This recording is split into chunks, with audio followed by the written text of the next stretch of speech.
आजकाल घटस्फोट म्हणजे डिवोर्सचं जे प्रमाण आहे ते खूप वाढलेलं आहे आणि या प्रमाणाला कमी करण्यासाठी काही जण म्हणजे पार्टनरमधलं एक जण तरी हा प्रयत्न करतच असतो की हे नाही व्हायला हवं किंवा हे घडायला नको आहे, कारण त्याला ते नातं टिकवायचं असतं, त्याला ते नातं पूर्णपणे टिकवायचं आहे। तर मी आज तुमच्यासाठी एक खूप असा उपाय घेऊन आलेला आहे। थोडासा अवघड आहे, पण तुम्हाला सांगते 100% मी गॅरंटी देऊन सांगते, हा जो उपाय केला ना तुम्ही, तर तुम्हाला नक्कीच तिची आपण म्हणतो ना की दैवी शक्ती तुमच्या मागे उभी राहून तुम्हाला मदत करेल आणि तुम्हाला त्या गोष्टीपासून, त्या सगळ्या त्रासापासून बाहेर काढेल आणि कुठेतरी मन परिवर्तन होईल।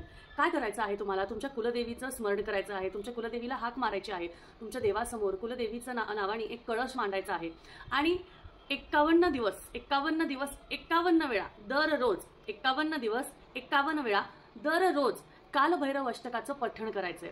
कालभैरव अष्टकाचं पठण करायचंय।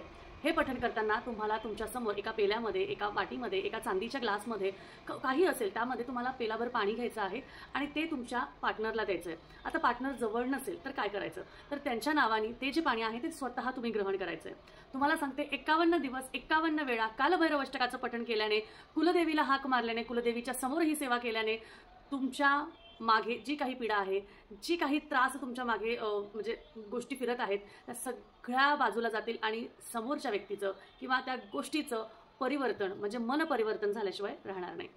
श्री स्वामी समर्थ।